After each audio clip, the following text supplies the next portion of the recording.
My name is Sister Lockwood. I reside in Vineland, New Jersey, and I am going to talk about being bullied for being obese. I just want to let you know, my average weight was up to about 255 in the last, I'm roughly estimating 10 years. And I could be 8, whatever. I mean, that's a rough estimate. So, the thing is, I'm being bullied for being obese, and the thing is that this person has no problem calling the obese people around her obese to bully them. Now, when I was actually bullied by an obese person, they were around 400 pounds. They were a cult abuser, and I never abused them as like a backlash or something to attack somebody or whatever, insulting them for being obese or whatever the case may be. It just didn't even cross my mind.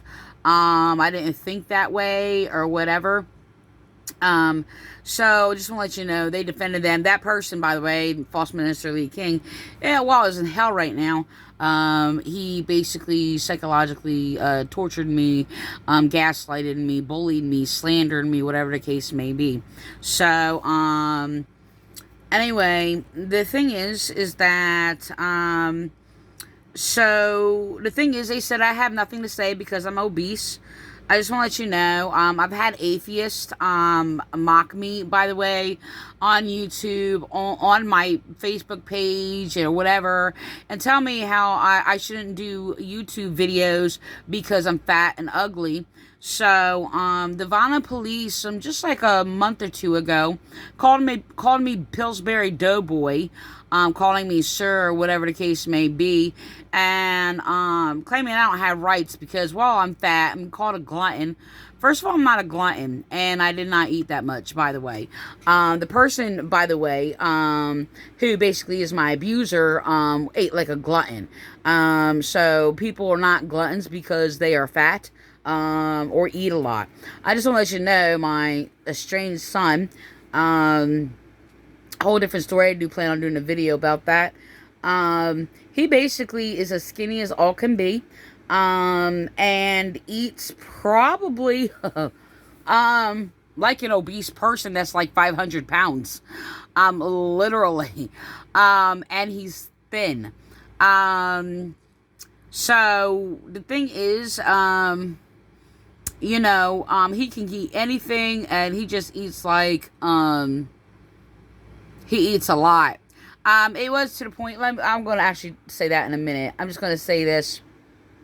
First of all, actually a lot of my weight happened, by the way, because I was not able to buy my own food and was actually refused healthy food, which I actually begged for and was in tears over. I even actually cried the other night or last night or whatever, because I'm trying to eat salmon, which I love salmon, and he decided to deep fry my salmon.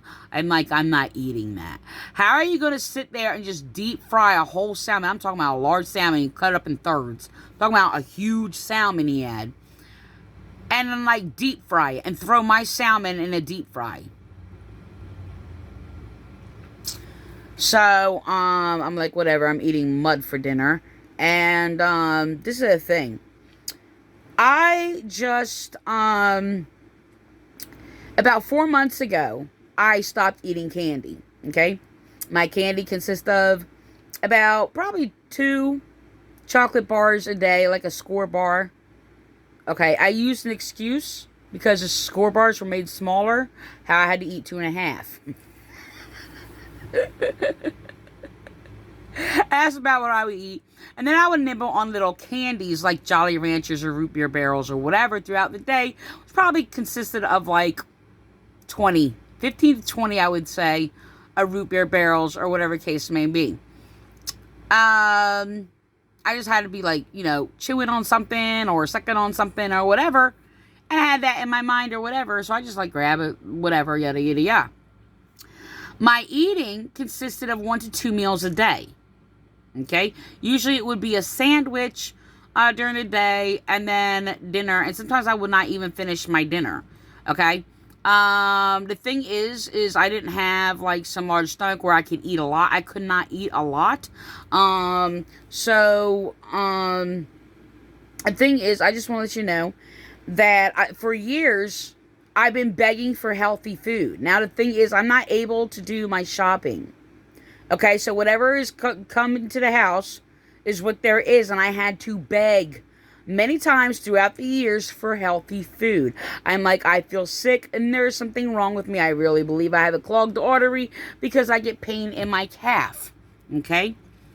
For years, I'm like, I do not want to eat this. Now, this man eats like a barbaric glutton. Okay, and is constantly I requested like a junk food like every day. Okay, and for sometimes those meals, instead of a sandwich, I would have like, I couldn't measure it, like maybe I would see like a measuring cup of chips with dip and like call that a meal. Okay, this is how I ate.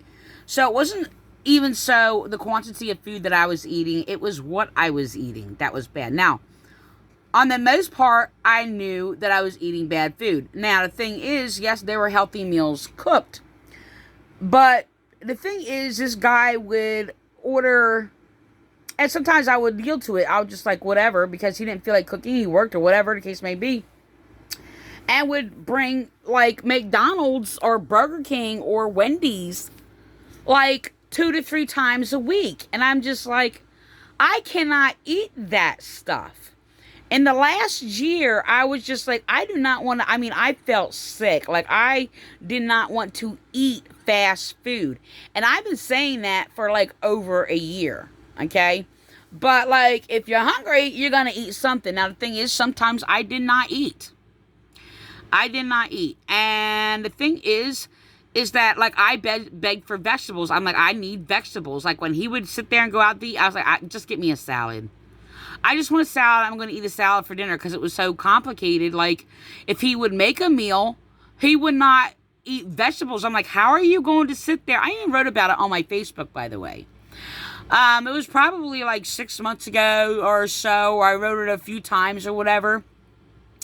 I'm like, how are you going to eat vegetables? Eat meals without vegetables? I was just like, I need vegetables. Now, the thing is, like, cook it yourself, which I have gotten from him. The thing is, I never had a relationship with this man, by the way, and I was actually deliberately imprisoned to him by police because they believe that women should not have rights. So they actually have their promoted women that they use to flaunt around to refuse the rights of other women because they will disgrace and lie to women, and their minds are degenerate. Okay, so the thing is that. A few years, about 5 years, I'm not really sure. He had a colon and found out he had diabetics. So I'm like, oh, good. I'm going to get healthy food, right? Because he has to eat healthier. And throughout the years, I'm still begging for healthy food. And then I'm not believing that he has diabetics. Oh, excuse me. I just belched. I'm going to do this video over. And I'm just like, how can you eat like that and have diabetics? Have diabetes. And it's just like, and I'm going to tell you how he ate. But the thing is that, I basically, when I sat there and cried and like would not eat and refused to eat because I'm basically just getting just bad food all the time, not even with healthy food, he would do this extreme, like go into this big extreme and then just buy like 10 different kinds of fishes. And like buy like 10 different kinds of vegetables, mind you, that are going to go bad and I can't even keep up with it where I can actually eat all of it. Then he would yell at me or whatever, and I'm sick of wasting food all the time. Look at all this food being wasted. This is what he would do. And I'm just like, and I'm trying to teach the monster that I have to deal with and forced to live with. I have to teach him. It doesn't matter. He will not hear a woman. He's very misogynistic in his mind. Doesn't believe that anything a woman says is right. I actually used to be tortured and abused for it, and that's what he used to say. He denies it.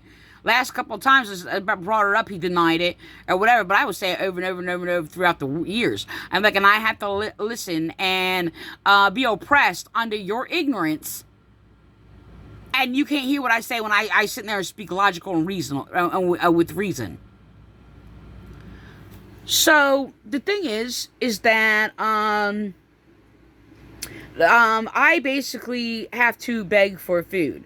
So the thing is, I wound up getting stuck with, okay, look, I'm just going to throw this in here also, before I forget. The thing is that also I have PTSD from him. Severe PTSD.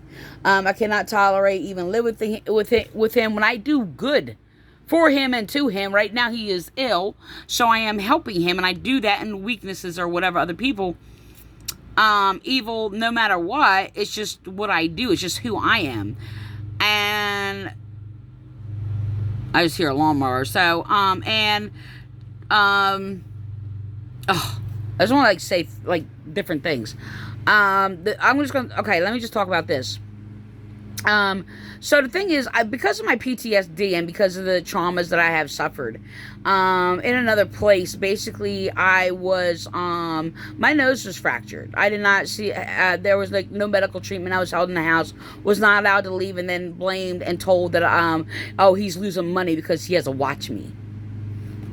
Because I'm always a problem. So the thing is that I think that's my long being mode. Maybe maintenance guy might be here. So I was distracted. I was where was that? Sounds right outside my room. So anyway, so the thing is, I was actually traumatized from going into the kitchen for years. I am in a kidnapped house, by the way. I was forced to live here. So were my children against my will. So I basically, and me and my children will not be heard, under the lies and oppression of this madman. Okay, so the thing is, he had this thing, and he tried to play with my children's head, and even told my daughter that I was a bad person. She no longer has to eat her vegetables or whatever, and even made her a cake every week, which he was told to do by police, to sit there and screw up my daughter's head. I was the type of mother where I basically always kept 100% apple juice and orange juice and sometimes grape juice in my fridge. Come to find out, that's not even all that healthy, but it's healthier, okay? But, I had good intentions or whatever, and the thing is, my children ate, healthy meals and things like that. Of course, they ate, some things that were probably not, the healthiest or whatever, Yes, I didn't make it too often, but once in a while we would have Burger King or McDonald's or whatever, So, it wasn't just on a weekly basis. I didn't believe in that. And, I was a great cook, so whatever. The thing is that, my son used to actually tell me that, I cook better than Emerald. We used to watch Emerald together, me and my children or whatever, a lot. So, well, not a lot. We didn't really watch. I didn't really watch TV, nor had my children watch TV. I was always out mostly, but with my children and doing things with my children. So, anyway, let me just go back to because I don't have much time. The kitchen. I was actually first of all, the kitchen is disgusting, and I'm going to explain that. I was actually so traumatized, and I realized it was connected to, I think it was more or less connected to the house when we were all forced to move in here. And I actually felt this tension of pain and grief, if I would go near the kitchen. It was just a feeling that just felt so awful. And I really believe it was connected to me actually, from me cooking dinner and then Don coming into the kitchen and grabbing my face and fracturing my nose and slamming my head against the cabinet. And connection to basically my children and then serving my dinner that I just made to my children. Okay? And as he sat there and said, "Look at your mother, she's crazy," because I'm crying on the floor. After he basically crushed my face, he busted blood vessels in my eyes. He fractured my nose. I had bruising around my eyes, and my nose was swollen. And he kept me in a house and did not work. Blamed me why I was losing money. Because he had to watch me. Well, actually, what really was going on is that he had to make sure that nobody sees me and I did not leave the house. So, the thing is, and I was psychologically tortured. And I remember it was like 2 months and my nose felt like Play-Doh, numb, and just, it wasn't very painful. It was just kind of like, I try not to touch it because it was just, touch it. It had like a discomfort and it felt like Play-Doh. It was very, very sensitive is how it felt. So, the thing is that, so I basically would not connect to anything in this house. I would not clean it. I've only actually started cleaning in the last months. And it was actually like a month before Don got sick. It was very strange. So anyway, regarding the kitchen, how I live in preparing my food is very complicated. Okay, and yes, he keeps the kitchen dirty, and I will not clean up after him. I have to say something once in a while, and because it gets so overwhelmed, and he'll clean up a few things, or get his daughter to come in and clean it. So the thing is that I mainly only prepare my food in front of the microwave, which is on the edge of the kitchen. I have attempted to cook a few times, and I had to sit there and scrub and clean everything down around what I was cooking or whatever. The thing is that I actually wound up falling in a construction site, and that was covered up, by the way, by the Vineland, New Jersey police, and I wound up injuring my back and fracturing my foot, and I cannot walk right or whatever, and I was refused medical treatment, by the way. So I live in chronic pain every day. So yeah, it is hard for me to exercise. It is hard for me to actually stand more than like 10, 15 minutes. It all depends. It varies how long I can stand. Sometimes when I'm talking to somebody, I'm trying to be considerate to talk to somebody, but I'm standing there in pain. I was actually made fun of by my persecutors of the Vineland Nazarene Ramoth Church and Calvary Chapel, who had a visiting chaplain of Gary Holden, and they would mimic my behavior, like saying things or whatever, and they would do this thing because they would straddle back and forth while they're talking, and they did it deliberately. It was just like a gaslighting, manipulative thing where they would mimic my behaviors, my movements, how I say things sometimes, or words that I've said. It was just all gaslighting, mental abuse, or whatever, intimidation, without it being detected by other people, and basically only identified by, someone like me who knows what they're doing. Okay, so it's a manipulation tactic used by these churches and police. Corrupt, ungodly, like scam artist churches, of course. So the thing is that I was doing that, and they didn't realize why I was doing that.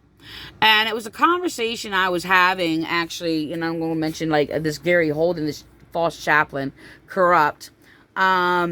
He actually started mimicking my behavior or whatever, doing a sermon and repeating my words. And I'm like, and the thing is, I remember standing in front of him, having a conversation the second time I met him, which was in front of the city hall.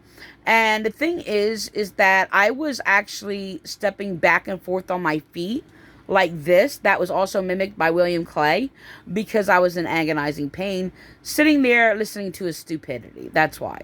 Entertaining him or whatever, and basically sharing information or knowledge or whatever I wanted to give him.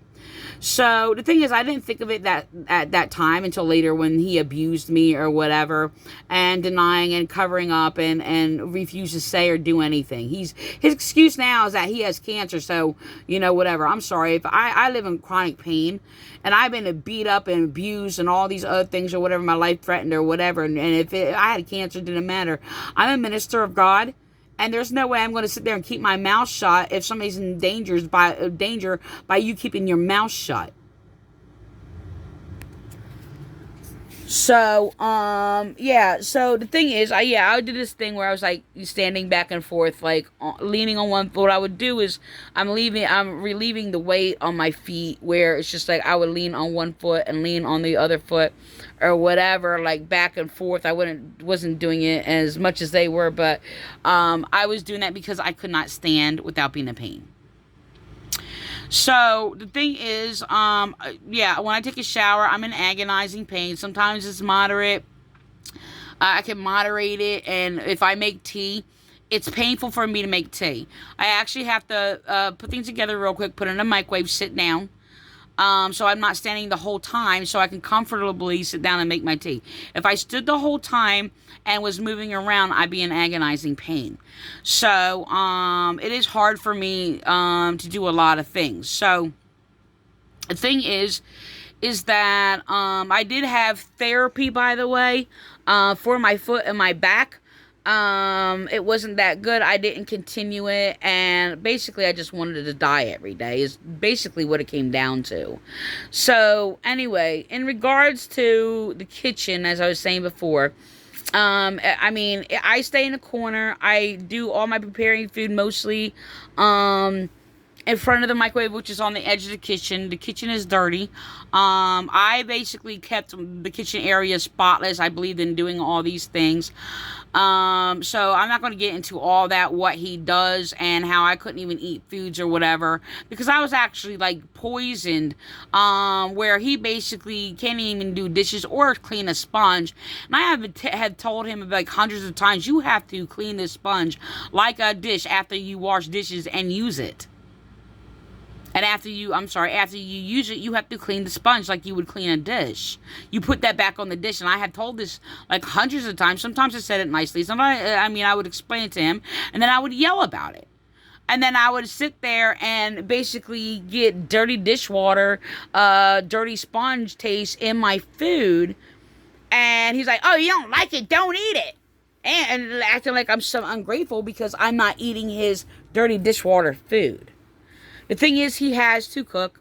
I attempt to cook once in a blue moon, and it's painful when I do. And I tell him, if I cook, I'm going to cook this, but you are going to have to help me. I'm going to have help with something, and he does not. So, the thing is, he expects me to serve him. The police expect me to serve him. The churches expect me to serve him. I will not serve my rapist, and that's what he is. I never had a relationship with him. I never chose to marry him. I never even hugged this guy. So he only raped me once, and I have not been in, there has never been any rape after that, and I was about 20 years old, and I asked for help, and people just, I'm surrounded by so many stupid people.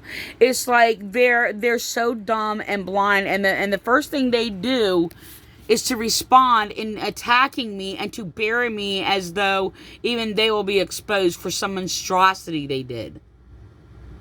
But one of the reasons and the principles that are playing in me being persecuted and hate crimes committed against me by the Vineland, New Jersey Police Department and churches of Vineland Nazarene Ramoth Church and Calvary Chapel and other churches.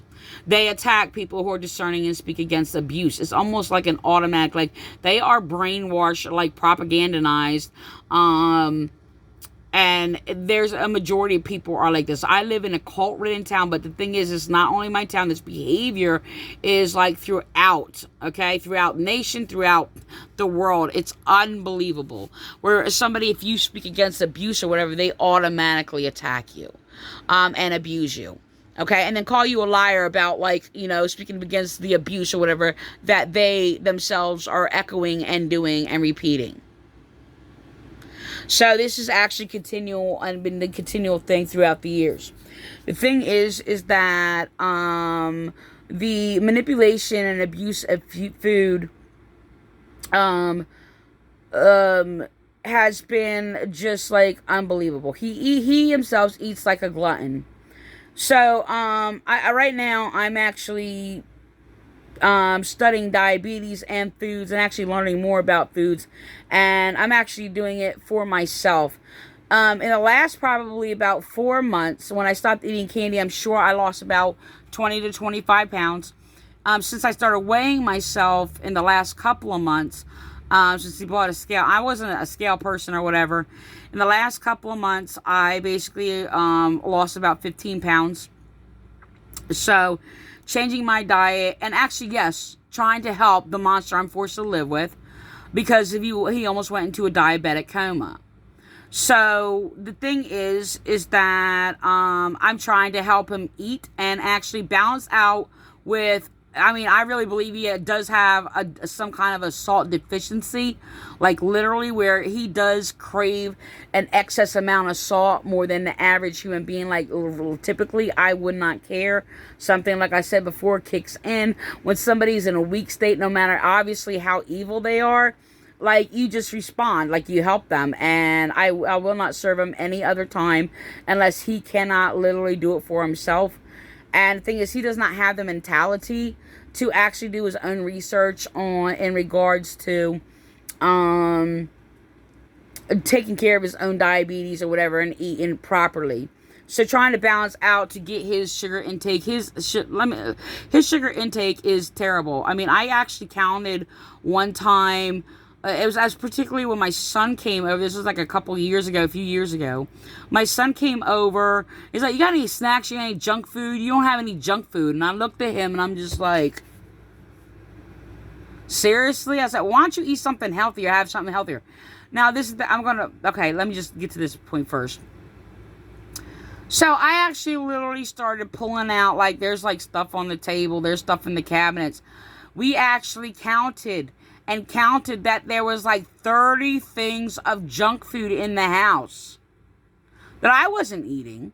I mean, yes, I did eat some of it, and I did have, okay, I know I probably should have connected that with that, but it's just like, this is there, my meals and my candy, what I ate and consumed.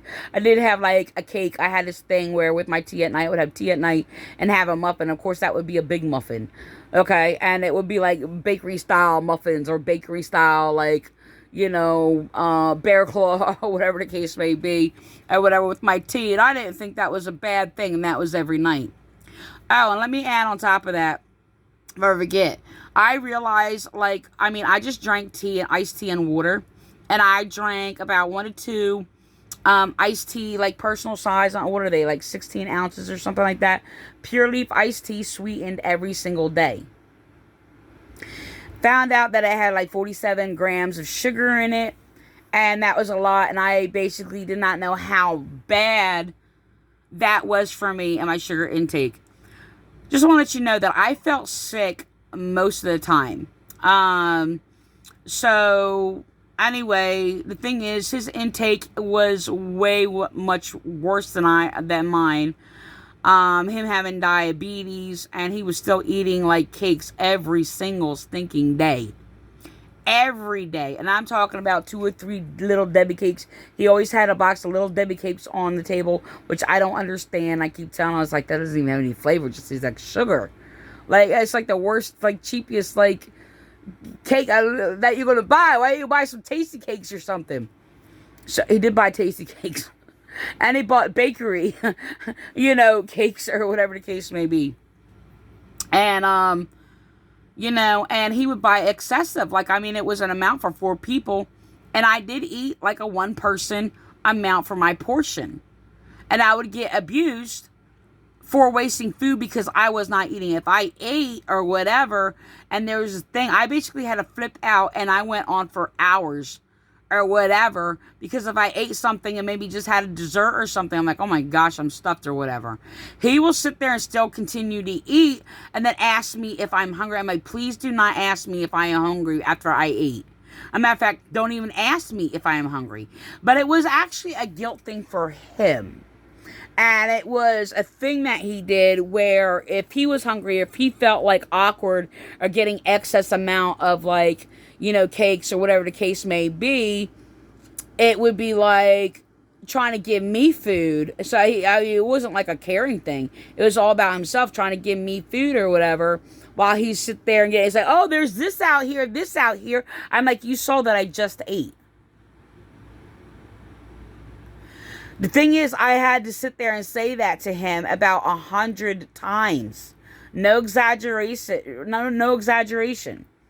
About 100 times, like probably more than that throughout the years. I'm like, stop doing that. I actually had to flip out because I am in tears, because I would actually want to vomit, because he wants to sit there and try to push food on me because he wants to continue eating when I cannot eat.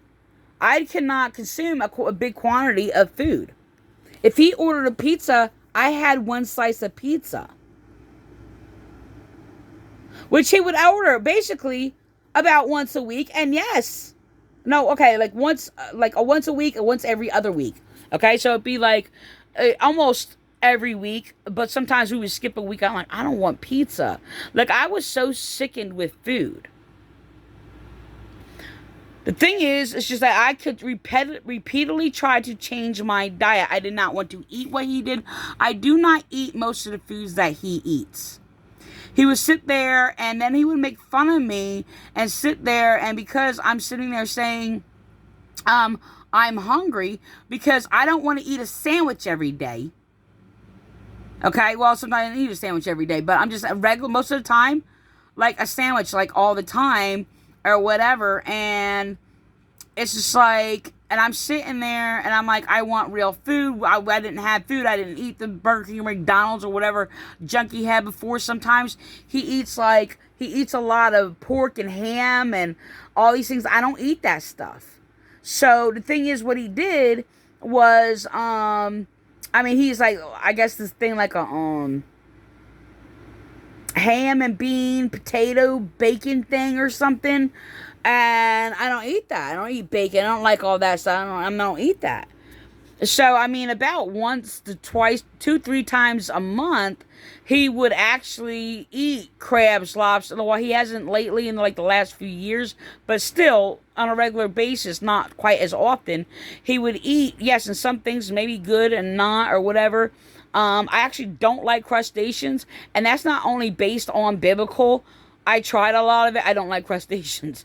Okay, I don't like crabs. I don't like lobsters and clams and all these things that he would buy. I don't think he's bought scallops for like a very long time. He used to get that. So, and the thing, I don't eat any of that, you know. So I'm quite happy with having like a couple pieces of like whiting fillet. I like salmon, and I didn't get that. He had to eat a fish that I did not like. So I wound up eating a sandwich. Okay, I wasn't a steak person, so I like the more tender ones or whatever. I can eat that. It all depends, whatever. I'm not really into it. So, a porterhouse, yeah, I like a porterhouse, okay? Anyway, sirloin or whatever. So, it all depends how it's cooked or whatever, but he can't cook a sirloin, so whatever. The thing is that, I just do without the steak, okay? So, but the thing is, it's just that, like, I just didn't eat the foods that he ate, and I'm a very simple person, in what I eat, and, it's just like to sit there and like, everybody protects and defends like my abusers. So I just want to let you know, like when I'm sitting there, let me finish the statement from before though. Sorry about that. But oh my gosh, my